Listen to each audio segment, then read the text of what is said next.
বিষণ্ণতা ফ্যাকাশে হেসে আবারও শুয়ে পড়লেন। কথা মতো একদিন পর জয়কে নিয়ে স্পৃহা উপস্থিত হলো বিষণ্ণতার বাড়িতে। দরজায় ঠক ঠক শব্দ করা হলো। ভেতর থেকে সাড়া পাওয়া গেল না। আরেকবার দরজায় হাত দিতেই বিষণ্ণতা দরজা খুলে দিলেন। সিগারেট ধরাতে ধরাতে বললেন, পেটে ব্যথাটা কেমন বেড়েছে। শুয়েছিলাম বলেই নির্বিকার ভঙ্গিতে বিছানায় গিয়ে বসলেন। স্পৃহা এবং জয় ভেতরে ঢুকলো। তারা দুজন বসে আছে দুটো বেতের চেয়ারে। বিষণ্ণদা, সেদিন যে বলেছিলাম আমার ভাইয়ের কথা। স্পৃহার কথা উপেক্ষা করে বিষণ্ণদা বলে উঠলেন, চা বানাতে পারো? জি পারি, স্পৃহা হকচকিয়ে উত্তর দিল। যাও, রান্নাঘরে গিয়ে চা বানিয়ে নিয়ে এসো। ফ্ল্যাক্সে করে নিয়ে এসে, জি আচ্ছা বলে স্পৃহা রান্নাঘরের দিকে গেল। জয় ঘরের এদিক ওদিক তাকাচ্ছে। তাকে অনেক চিন্তিত দেখাচ্ছে। সামান্য পরে মানুষটার এরূপ নির্বিকার আচরণ তাকে হয়তো প্রভাবিত করছে না। সে নিজের মতো হাতে হাত কষলেই যাচ্ছে। আপনার নাম? বিষণ্ণতা জয়কে জিজ্ঞেস করল। জয়। জয়, আপনার গত 2 মাসের ঘটে যাওয়া কাহিনী শুনতে চাচ্ছি, বলবেন? যদি শুনতে চান তবে বলবো, শুরু করুন। জয় পুরো ঘটনাটা বলল। বিষণ্ণতা কথার মাঝে দুবার থামিয়ে জিজ্ঞেস করেছিল, কয়টার কথা বললেন? তখন জয় বলল, রাত 3টা। তারপর আরেকবার থামিয়ে জিজ্ঞেস করলেন, প্রতিবারই নগ্ন অবস্থা দেখেছিলেন? উত্তরে জয় হ্যাঁ সূচক মাথা নাড়ল। স্পৃহা চা নিয়ে উপস্থিত। চিনি ছিল না। চিনি নিয়ে এসে চা বানাতে খানিকক্ষণ দেরি হয়ে গেল। কাপে 3 কাপ চা নিয়ে তারা নিঃশব্দে চা খাচ্ছে। খাওয়া শেষে বিষণ্ণতা আরও 1 কাপ চা দিতে বলল। আপনি খুব সুন্দর চা বানাতে পারেন। Thank you mister.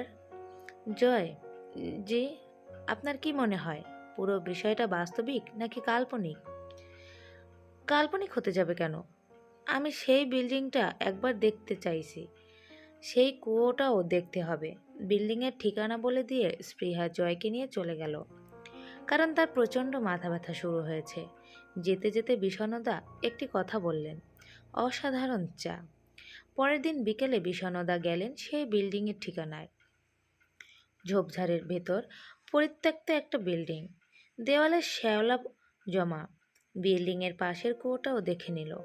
সন্ধ্যা হয়ে আসছে, হাতে ঘড়ি নেই, কাজেই সময় বুঝতে তার অসুবিধা হচ্ছে।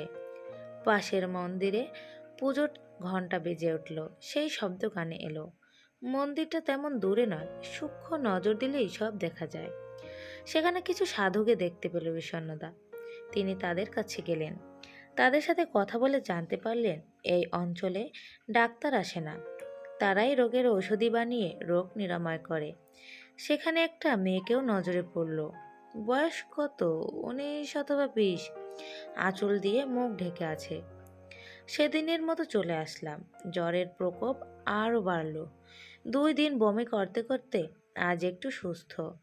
দরজায় টোকা পড়ছে। আমি বললাম, দরজা খোলা। একটি ছেলে ঢুকলো ঘরে। আপনি কি বেশি অসুস্থ? না, এখন সুস্থ। 2 দিন আগে খুব অসুস্থ ছিলাম। আমায় চিনতে পেরেছেন? হ্যাঁ, আপনার সাথে মেয়েটা আসেনি? ওর হাতের চা খেতে পারলে ভালো লাগতো। অসুস্থতার জন্য 2 দিন থেকে চা বাইরে থেকে দিয়ে যায় এক ছোকরা। চা চিনি দেয় না, হারামজাদা। আমি চা করে নিয়ে আসি। আমিও ভালো পারি। ঠিক আছে, আসুন। জয় চা করে 2 কাপ চা নিয়ে ঘরে আসলো। বিষণ্ণতা চেয়ারে বসে আরামসে পা দলিয়ে শব্দ করে চা খাচ্ছে। তাকে শিশুদের মতো লাগছে। আপনি খুব সুন্দর চা বানাতে পারেন। Thank you. আপনার বিষয়টা নিয়ে আমি কাল ভেবেছি। কিছু পেলেন? পেয়েছি। মনে হয় আমি আপনার সমস্যাটা প্রায় ধরে ফেলেছি। নিজকর মতো করে একটা হাইপোথেসিস দাঁড় করিয়েছি। বলুন। কাবেরী মেয়েটি এখনো জীবিত। বিষণ্ণতার মুখ থেকে এরূপ কথা শুনে জয়ের চরম একটা শক খাওয়ার মতো অবস্থা হলো। সে অবাক বিষয়ে বিষণ্ণতার দিকে তাকিয়ে বলল, সেটা কিভাবে সম্ভব? আমি নিজে ওর নাকে হাত দিয়ে পরখ করে নিয়েছিলাম। আপনি তো সেদিন পার্টি করে কাবেরীকে ওই বিল্ডিংয়ে নিয়ে এসেছিলেন, তাই না? এবং তার সাথে শারীরিক সম্পর্ক শেষে যখন ওয়াশরুম থেকে এসে দেখলেন সে নড়াচড়া করছে না, বিছানায় এক ঢালা হয়ে আছে, আপনি তখনই আপনার একটু ভয় হতে থাকে, তাই না? হুম। কাবেরী তখন অজ্ঞান অবস্থায় ছিল। আর ভয় নিয়ে একটা কথা বলি, যদি আমরা একটি বিষয়ে ভয় নিয়ে জানতে শুরু করি বা প্রত্যক্ষ বা পরোক্ষভাবে সেটার মুখোমুখি হই, তখন আমাদের নিউরন সেই ভয় বিষয়টা সঠিক প্রমাণ করার জন্য মস্তিষ্কে চাপ দেয় এবং আমাদের মনে হতে থাকে যে বিষয়ে ভয় পাচ্ছি সেটাই হবে। এর সাথে কাবেরীর মৃত্যুর কি সম্পর্ক? সম্পর্ক আছে। যখন আপনি ভয় ভয় অস্থির মন নিয়ে কাবেরীর নাকে হাত দেন তার শ্বাস চলছে কিনা দেখার জন্য, তখন দেখলেন ওর শ্বাস চলছে না, কিন্তু বাস্তবে তার শ্বাস চলছিল। সে তখন অজ্ঞান অবস্থায় ছিল, তার শ্বাস ভারী হয়ে পড়েছিল।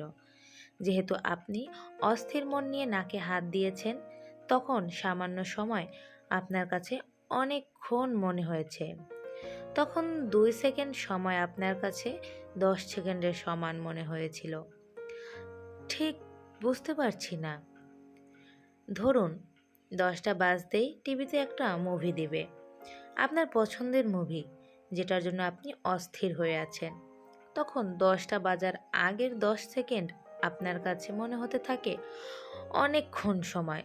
10 সেকেন্ডের সময় সহ্য করতে পারবেন না, মনে হবে এতক্ষণেও 10 সেকেন্ড সময় শেষ হয় না কেন। ঠিক একই ঘটনা কাবেরীর ক্ষেত্রেও ঘটেছে।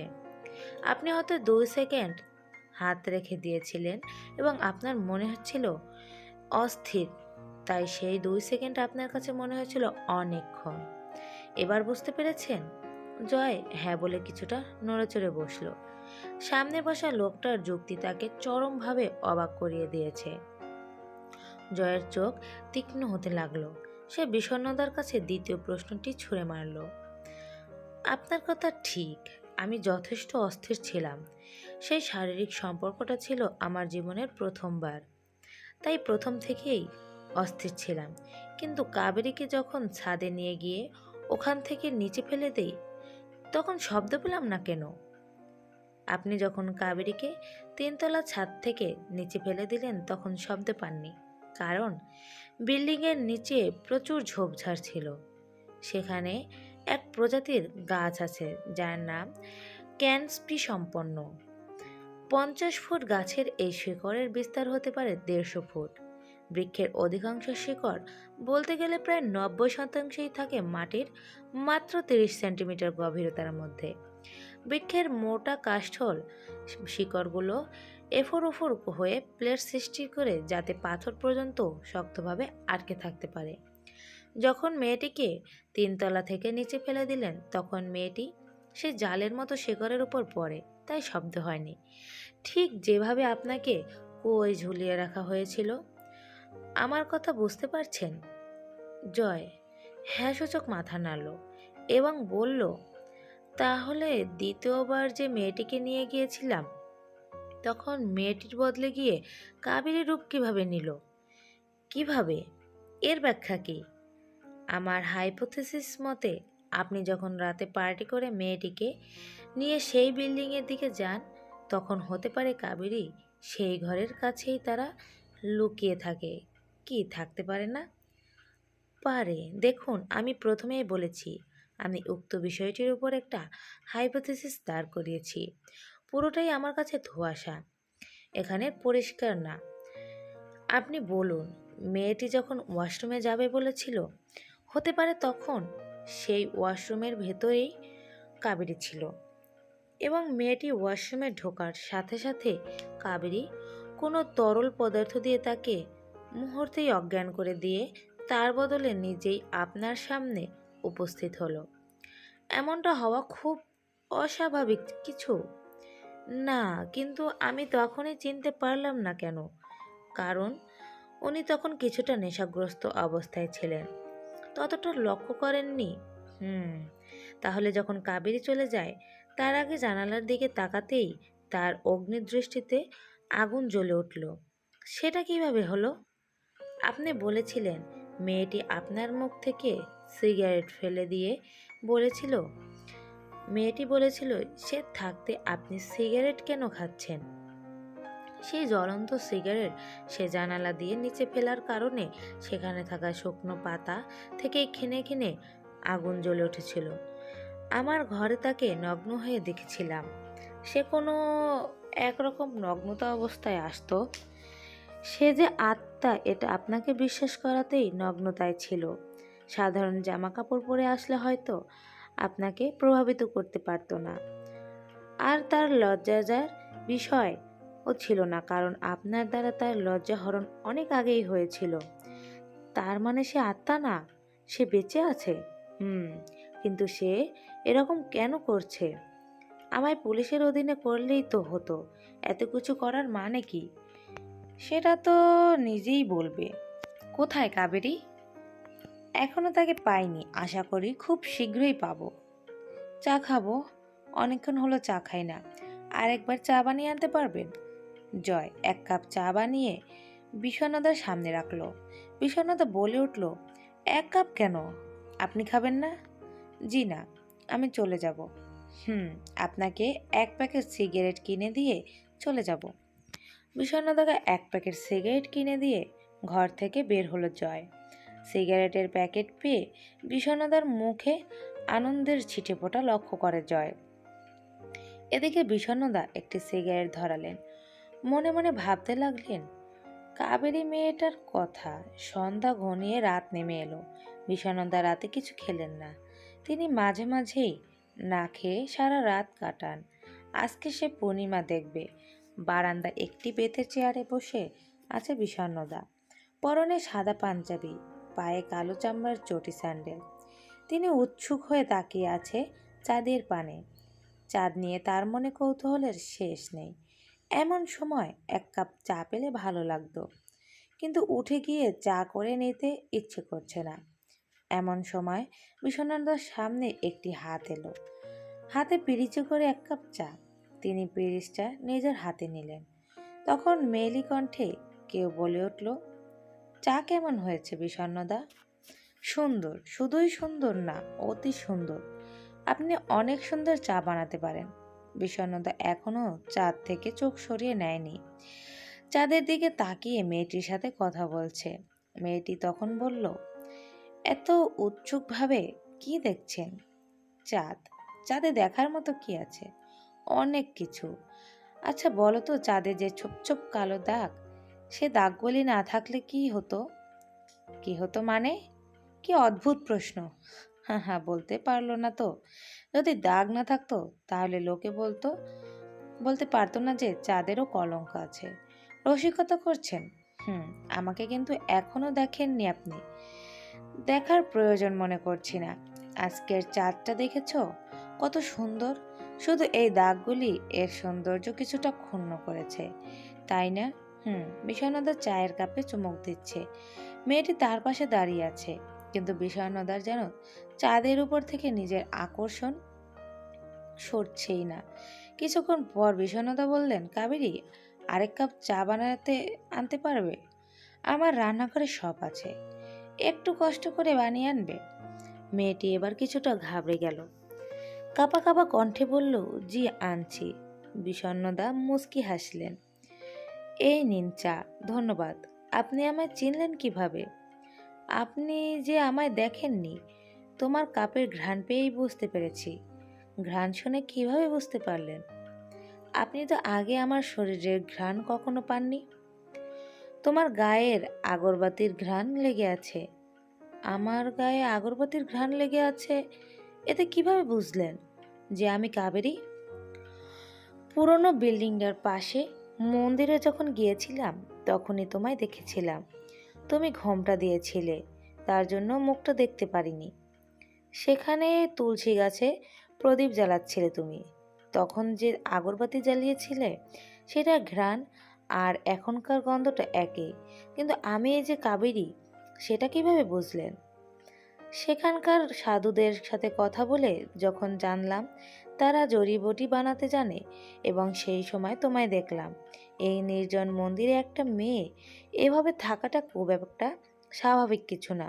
আমার ধারণা তুমি যখন বিল্ডিং থেকে নিচে পড়ে যাও তখন এই সাধু দলের কেউ তোমায় নিয়ে গিয়ে তোমার চিকিৎসা করে সুস্থ করে তোলেন।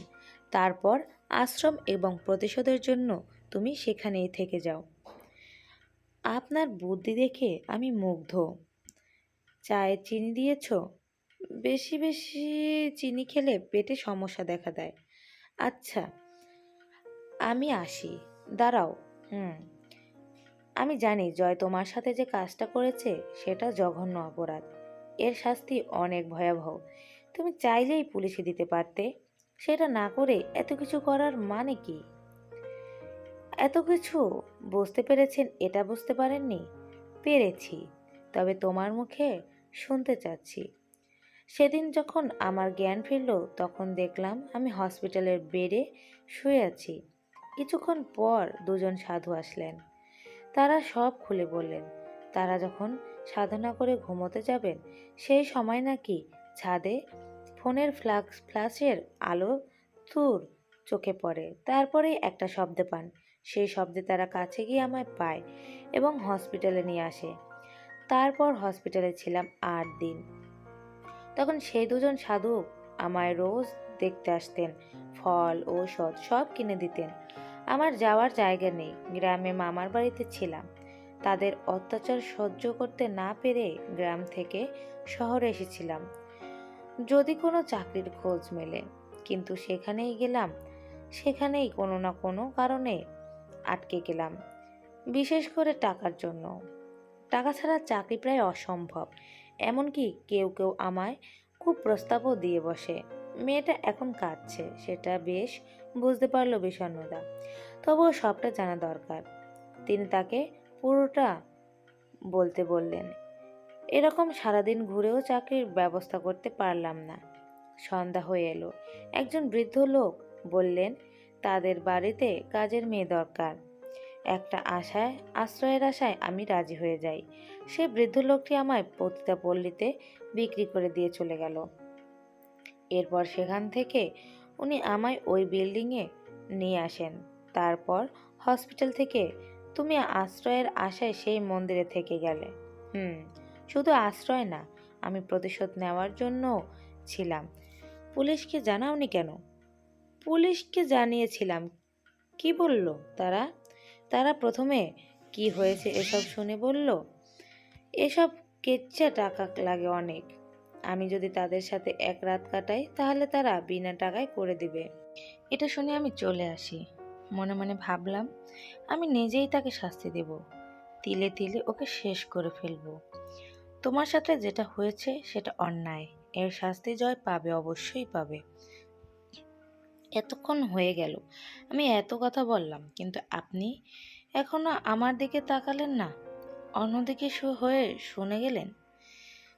যে বলে তার দিক তাকিয়ে থেকে কথায় মনোযোগ দিতে পারি না আমি।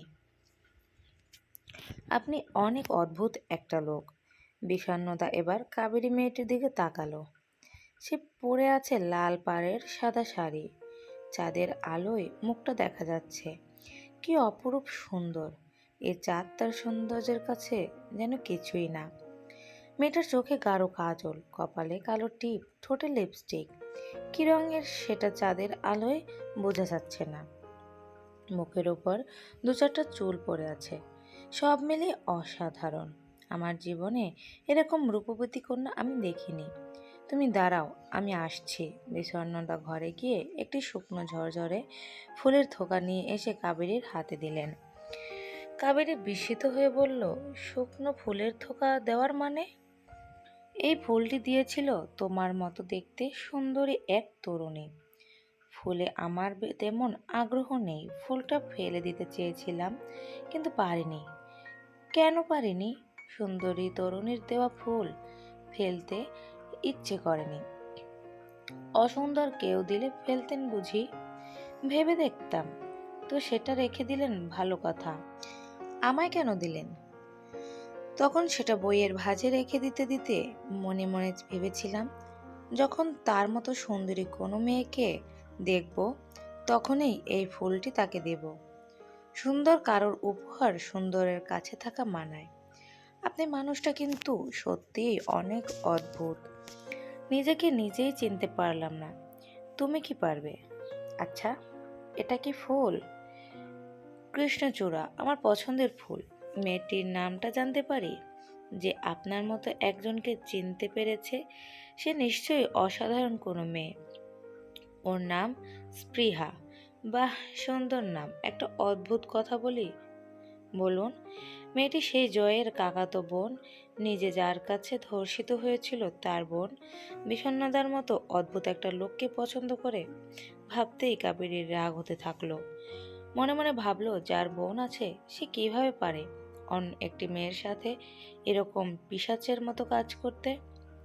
কাবেরীর ভাবনা ভেঙে দিয়ে বিষণ্ণতা বললেন, কাবেরী, আমি তোমার সাথে হওয়া অন্যায়ের প্রতিবাদ করব। আমি তোমার সাথে আছি। বিষণ্ণদা, আমি নিজেও জানি না আমি কি করব। অশরীরী আতঙ্ক দিতে দিতে এভাবেই তার অসুস্থতার সুযোগ নিয়ে তাকে শাস্তি দিতাম, কিন্তু আদৌ তো এটা সম্ভব হলো না। আপনি সবটা ধরে ফেললেন, ওনাকে বলেও দিলেন। এখানে আমি আসতাম না যদি না বিষয়টা আদিভৌতিক ব্যাপারে না পৌঁছতো।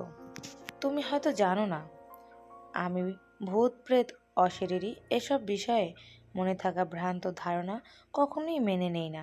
তবে আমি তোমার হয়ে এই অন্যায়ের প্রতিবাদ করব। বিষণ্ণদা, কি বলে যে আপনাকে ধন্যবাদ জানাবো আমার জানা নেই, কিন্তু তুমি এভাবে কিছুই করতে পারবে না। আইন নিজের হাতে তুলেও নিতে পারো না তুমি। এই বিষয়ে আইনি ব্যবস্থা আমি নেব। কাবেরী ফুপিয়ে ফুপিয়ে কাঁদছে। বিষণ্ণতার প্রতিটি অভয় যেন তার নতুন করে বেঁচে থাকা আশ্বাস জোগাড় দিচ্ছে। চোখের জল মুছে কাবেরী বিষণ্ণতার পানে করুণ চোখে তাকিয়ে বলল, বিষণ্ণদা, আমার একটা চাকরির ব্যবস্থা করে দিতে পারবেন? আমি নিজেই ভবঘুরে আমি তোমায় কি চাকরির ব্যবস্থা করে দিব। তবে আমার একটা বন্ধু আছে, তাকে বললে হয়তো একটা ব্যবস্থা হয়ে যাবে। না থাক, আমার জন্য আপনাকে বিরক্ত করতে চাই না। তুমি তো আমার বোনের মতোই। বোনকে ভাই দেখবে না তো কে দেখবে? বিষণ্ণর মুখে এরূপ কথায় কাবেরীর চোখের জল বাদ যেন ভেঙে গেল। সে বারান্দায় হাঁটু গেড়ে বসে কাঁদতে কাঁদতে বলল, আপনি অনেক ভালো। পরের দিন বিষণ্ণদা রাস্তার মোড়ে চায়ের দোকানে বসে চা খাচ্ছে। এমন সময় কেউ একজন তার নাম ধরে ডেকে উঠল, বিষণ্ণদা, এই যে এইখানে। আমি এইদিকে। বিষণ্ণ আশেপাশে তাকালো। রাস্তার ওপারে একটা মেয়েকে নজরে পড়ল তার। লাল ড্রেস পরা, খোলা চুল, হাত উঁচু করে ইঙ্গিতে তাকে ডাকছে। বিষণ্ণতা চাটা রেখে রাস্তা পার হয়ে তার কাছে যেতেই মেয়েটি বলল, কেমন আছেন বিষণ্ণদা? ভালো। তুমি ভালো আছো? স্পৃহা, আমায় চিনতে পেরেছেন? আপনি তো শুধু আমাকেই ভুলে যান। কতবার যে আপনাকে আমার পরিচয় দিয়েছি। চিনতে পেরেছি, ওহ গড। আমি তো ভাবলাম এবারও পরিচয় দিতে হবে। আমার কি মনে হয় জানেন, পৃথিবীর সব মেয়ের পরিচয় আপনার জানা থাকলেও আমার পরিচয় আপনার মনে থাকবে না। কথাটি বলে মুখ ঢেকে মুচকি হাসলো মেয়েটা। কি সুন্দর তার হাসি! আমি অবাক হয়ে তার হাসি দেখছি। বহুদিন এমন লজ্জায় ভরা হাসি দেখিনি। আমায় তাকিয়ে দেখা দেখে মেয়েটা হাসি থামিয়ে, কি দেখছেন? তোমার হাসিটা সুন্দর। Thank you. হালকা লজ্জা পেয়ে, বিষণ্ণতা, কফি খাবেন? আমার এই রোদে খুব তৃষ্ণা পেয়েছে। তৃষ্ণা পেলে কফি খেলে তৃষ্ণা মিটবে। আমি আইসক্রিম খাবো। আপনি তো এসব আইসক্রিম খাবেন না, তাই আপনি কফি খাবেন আর আমি আইসক্রিম। চলো। স্পৃহা মেয়েটির পেছন পেছন হাঁটছি। এই কড়া রোদে আমি বেশিরভাগ সময় হাঁটিই না, অথচ আজ হাঁটতে বেশ লাগছে। টেবিলে বসে আছি, সামনে বসে আছে স্পৃহা। মেয়েটি মজা করে আইসক্রিম খাচ্ছে, আমি খাচ্ছি চা। চায়ে তেমন মজা পাচ্ছি না। রাস্তার ধারের চায়ের কাছে এই দামি রেস্টুরেন্টের চা একদম ফেল না। আইসক্রিম খাওয়া শেষে বিলটাও দিয়ে দিল। আমি হালকা লজ্জা পেলাম। একটা ছেলের সাথে থাকতে একটা মেয়ে বিল দেবে কেন? এ ভারী অন্যায়। রেস্টুরেন্ট থেকে বের হয়ে স্পৃহা হাঁটছে, আমিও হাঁটছি তার পেছন পেছন। এই মেয়েকে বিদায় জানানোর ইচ্ছে হচ্ছে না। আমি কি তার মায়ায় পড়ে যাচ্ছি? না, এ হতে দেওয়া যায় না। মায়া কাটাতে এখন আমার কি করা উচিত? পেছন পেছন না হেঁটে যদি সামনে যাই তাহলে কেমন হয়? আমি সামনে হাঁটবো, মেয়েটা হাঁটবে আমার পিছন পিছন। তখন মেয়েটি মায়ায় পড়ে আমার পেছনে হাঁটবে। আমার চিন্তা ভাবনার পতন ঘটিয়ে মেয়েটা বলল, বিষণ্ণদা, এই পার্কে আমার সাথে একটু বসবেন যদি আপনার সময় হয়। আমার জানা মতে আপনার সময়ের কমতি নেই।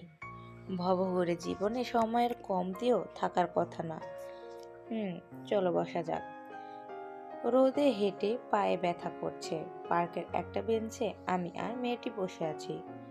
বেঞ্চগুলোর সাইজ দিন দিন ছোট হচ্ছে। দুজন পাশাপাশি বসতে গেলে একজনের গায়ের সাথে আরেকজনের গায়ে লেগে যায়, এরকম একটা অবস্থা। বিষণ্ণদা, এই জায়গাটার কথা আপনার মনে পড়ে? কলেজের ফাইনাল পরীক্ষা শেষ। আমি মজা আনন্দে ছন্নছাড়া হয়ে মনের আনন্দে বন্ধুদের সাথে এখান দিয়ে যাচ্ছিলাম, হাতে কৃষ্ণচূড়া ফুল নিয়ে। আপনাকে দেখে সেই ফুল দিয়ে বাকি কথাটা বলতেই লজ্জায় নিজের মুখ ঢেকে নিল মেয়েটা। আজও তার বাচ্চাদের মতো স্বভাব যায়নি।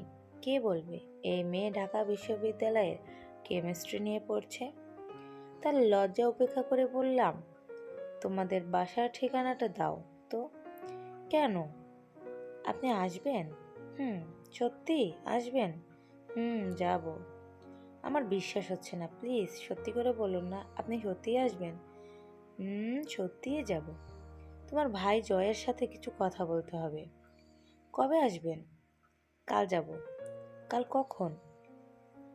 সময় বলতে পারছি না, কোনো এক সময় যাব। আমি অপেক্ষায় থাকবো, আসবেন কিন্তু। আমায় কথা দিয়েছেন। এই বলেই মেয়েটা আমার হাতে একটা কার্ড দিয়ে চলে যাচ্ছে, আর আমি চেয়ে রইলাম তার চলে যাওয়ার দিকে। পরের দিন দুপুরে আমি তাদের বাড়িতে উপস্থিত হলাম। দুপুরের কটকটা রোদে আমার সারা শরীর ঘেমে একাকার। দরজায় মিহি টোকা দিলাম। কিছুক্ষণ পর দরজা খুলে দিল স্পৃহা মেয়েটি। সে কেন জানি আজ সেজেছে, যত্ন করে চুলে ফুল দিয়েছে, চোখে হালকা কাজল দিয়েছে, ঠোঁটে হালকা লিপস্টিক লাগিয়েছে, হালকা মেকআপ করেছে। সব কিছু হালকা হলেও তার সৌন্দর্য যেন প্রবল গাঢ়। দরজা খুলেই মুচকি হেসে ভেতরে আসতে বললেন। আমি ভেতরে এসে বসলাম। বসার ঘরটা সুন্দর, চারদিকের ফ্রেমে বাঁধা ছবি। এগুলি দেখতে দেখতে সময় পার করছি। আমার সামনের টেবিলে পিরিচে করে চা আর কয়েকটা বিস্কুট, আলাদা পিরিচে ফল কেটে রাখা, অন্যটায় কয়েক রকমের মিষ্টি দই। আমি কিছুটা অবাক হয়ে মেয়েটিকে বললাম, আমি এখানে মেয়ে দেখতে আসিনি তো, এত কিছু কেন? শুধু চা হলেই যথেষ্ট। আজ প্রথম আপনি আসছেন, আমার যে কি ভালো লাগছে। আমি কিছু না বলে চায়ের কাপে চুমুক দিলাম। আচ্ছা বিষণ্ণদা, আমায় কেমন লাগছে? সুন্দর লাগছে। শুধুই সুন্দর? খুব সুন্দর। সেটা তো আগে বলেননি। আমি বললাম, তারপর বলছেন। আমি উত্তর না দিয়ে চুপ করে চায়ের কাপে আবার চুমুক দিলাম। মেয়েটি আমার উপর নির্ভরতা বেরিয়ে চলেছে, এটা হতে দেওয়া যায় না। কিছুক্ষণ পর একজন বয়স্ক লোক এসে বসলেন। তার ছেলেকে নিয়ে তার কষ্টের কথা বললেন। আমি শুনেই গেলাম। কিছুক্ষণ পর ওনাকে বললাম, জয়কে নিয়ে আসুন, ওনার সাথে আমার কিছু কথা বলার আছে। স্পৃহা, মা যাও তো ওকে নিয়ে এসো। স্পৃহা গিয়ে জয়কে নিয়ে এলো। আমি স্পৃহাকে বললাম চলে যেতে। তার সামনে সবকিছু বললে বিষয়টা কেমন দেখায়। জয় এবং তার বাবা সামনের সোফায় বসে আছে। আমি বসে আছি ঠিক তাদের বিপরীতে থাকা বেতের চেয়ারটায়। একটু পর দরজায় ঠক ঠক আওয়াজ হলো। কাজের মেয়েটা দরজা খুলে দিল। জয় দরজার দিকে তাকিয়ে চরমভাবে একটা ঝটকা খেলো। মুহূর্তেই চেহারায় কাঠিন্যে ভাব চলে এসেছে। ঘন ঘন শ্বাস নিচ্ছে, গা ঘেমে একাকার। যে মেয়েটি এসেছে সে দরজা খুলতেই যে মেয়েটি আসলো সে আর কেউ নয়, স্বয়ং কাবেরী। জয় কাবেরীকে দেখে সোফা থেকে উঠে দাঁড়ালো। ভয়ে আতঙ্কে জয় কাঠ হয়ে দাঁড়িয়ে আছে, জিভ বেয়ে ঘাম ছুটছে। বিষণ্ণতা সেই নীরবতা ভেঙে বললেন, কাবেরী, এসো, বসো এখানে। কথাটি বলে হাতের কাছে বেতের চেয়ারটা কাবেরীর দিকে এগিয়ে দিলেন। বিষণ্ণদা কাবেরীর মাথা নিচু করে এসে চেয়ারে বসলো। কাবেরীর দিকে জয় এখনো তাকিয়ে আছে, তার বিস্ময়ের শেষ নেই। সামনে রাখা গ্লাসে বোতল থেকে জল ঢালতে লাগলো। তার নজর এখনো কাবেরীর দিকে। তার দিকে নজর থাকায় বোতলের জল গ্লাসে না পড়ে টেবিলটাই পড়ছে। বিষণ্ণতা বলে উঠলেন, মিস্টার জয়, আপনি কি কোনো কারণে ভয় পাচ্ছেন? হুম, না, ভয় না, আমি কিছু জানি না, আমি কিচ্ছু জানি না। কথাটা গ্লাসে জল ঢালা বন্ধ করে গ্লাসের জল এক ঢুকে শেষ করেই বলল জয়। জয়কে দেখে তার বাবা কিছুটা ঘাবড়ে গেলেন। হঠাৎ তার ছেলের এমন অস্বাভাবিকতা তাকে কিছুটা বিচলিত করতে পেরেছে। তিনি এবার ভালোভাবে কাবেরীর দিকে তাকালেন। তীক্ষ্ণ কণ্ঠে কাবেরীর উদ্দেশ্যে বলল, কে তুমি মা? তোমার নাম? জি, আমার নাম কাবেরী। এখানে আসার কারণ জানতে পারি? আর তোমাকে দেখে জয় এতটা ভয় পেয়ে গেল কেন? এবার বিষণ্ণদা সামনে রাখা ফ্লাক্সে থেকে চায়ের কাপে চা ঢালতে ঢালতে বললেন, সেটা না হয় আমিই বলি। আঙ্কেল, এই মেয়েটির নাম কাবেরী। এর সাথে একটি পৈশাচিক ঘটনা ঘটেছে। ঘটনাটা ঘটিয়েছে আপনার অনেক কাছের একটা মানুষ। কি হয়েছে জানতে চান? হ্যাঁ, মিস্টার জয়, আপনি কি এখন স্বাভাবিক আছেন? জয়ের দিকে তাকিয়ে চায়ে চুমুক দিতে দিতে কথাটা বলল বিষণ্ণদা। জয় ভয়ার্ত চাহনিতে কাবেরীর দিকে তাকিয়ে মিনমিন করে বলল, আমি ঠিক আছি, আমি ঠিক আছি। বেশ, তাহলে আপনি নিজের মুখে নিজের কর্মের কথাটা বলুন। কে এই মেয়ে? কেন এখানে? কিভাবে আপনি একে চেনেন? সব খুলে বলুন। আমি কিচ্ছু জানি না। ঢোক গিলতে গিলতে দুই হাত দিয়ে দুই কান চেপে ধরে কথাটা বলল জয়। এখন এসব অভিনয় করে কোনো লাভ হবে না মিস্টার জয়। হ্যাঁ, নিজের মুখে স্বীকার করুন, নয়তো আপনার বিরুদ্ধে আইনি ব্যবস্থা নিতে হবে। জয় একবার নিজের বাবার দিকে, একবার বিষণ্ণতার দিকে, একবার আর কাবেরীর দিকে একবার তাকাচ্ছে। আজ তার জীবনের সব থেকে খারাপ সময় উপস্থিত। জয়ের বাবা কিছুটা আঁচ করতে পেরে জয়কে কিছুটা ধমক দিয়ে বললেন, কি হলো, চুপ করে আছো কেন?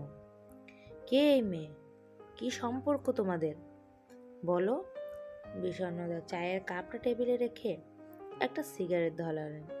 সিগারেটের টান দিতে দিতে জয়ের উদ্দেশ্যে বললেন, বলে ফেলুন, আপনার পাপের প্রায়শ্চিত্ত করার সময় এসে গেছে। বলুন। জয় এবার বলতে শুরু করলো। সেদিন রাতের ঘটনা পুরোটাই বলল। কাবেরীর সাথে ঘরে কথা হওয়ার সকল বিষয় সে বলল। বলা শেষে জয় হাউমাউ করে কাঁদতে থাকা অবস্থায় তার বাবার পা জড়িয়ে ধরে বলল, বাবা, আমায় মাফ করে দাও। আমি অন্যায় করেছি, কিন্তু আমি আমার ভুল বুঝতে পেরেছি। বাবা, আমায় বাঁচাও তুমি। জয়ের বাবা নিজের পা ছাড়িয়ে নিয়ে বললেন, কুলাঙ্গার, তুই এতটা নিচে নামবি আমি ভাবতে পারিনি। এত আদরের ভালোবাসার এই প্রতিদান দিলি। যখন যা চেয়েছিস তখন তাই দিয়েছি। তার এই মূল্য? চোখের সামনে থেকে সর, নইলে আমার হাতে আজ তোর খুন হবে। নিজের ছেলেকে খুন করে জেলে যাব। এরূপ অবস্থায় দেখে কাবেরী কিছুটা ভয় পেয়ে গুটিসুটি হয়ে বসে আছে। চোখ মাটির দিকে করে এক হাতের সাথে আরেক হাত কর্দমর্দন করছে। বিষণ্ণতা বলে উঠলেন, আঙ্কেল, এটা সঠিক সমাধান না। আপনি আসুন, বসুন, শান্ত হন। তিনি সোফায় বসে পড়লেন। দুই হাত মাথায় রেখে নিজের চুল টানছে আর রাগে দাঁত কিটমিট করছে। বিষণ্ণতা জয়ের উদ্দেশ্যে বললেন, এখন কি করবেন? জেলে যাবেন? ধর্ষণের বিচার কি জানেন? মৃত্যুদণ্ড পর্যন্ত হতে পারে। কি করবেন এবার? জয় নিশ্চুপ হয়ে দাঁড়িয়ে আছে। কাবেরী নিঃশব্দে চোখের জল বিসর্জন দিচ্ছে। জয়ের বাবা বলে উঠলেন, আমি এই মেয়েকে আমার পুত্রবধূ হিসেবে গ্রহণ করছি। ওদের বিয়ে হবে। এই ঘটনা এখানেই শেষ হোক। এই ঘটনা যেন আর কেউ না জানে। মিস্টার বিষণ্ণ, আপনার যত টাকা লাগে আমি দেব।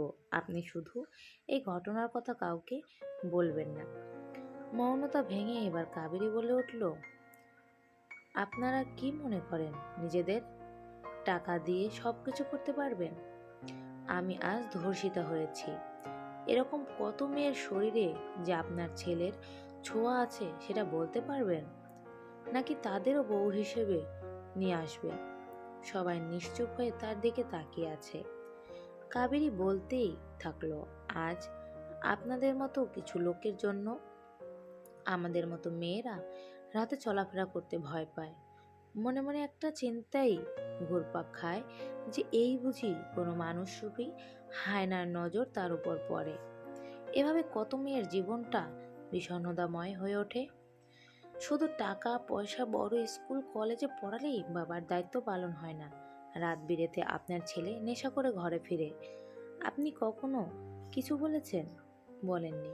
আর আজ যখন সেই ছেলে একটা মেয়েকে রেপ করলো, সেই সত্যটা জানার পর আপনি কি বললেন?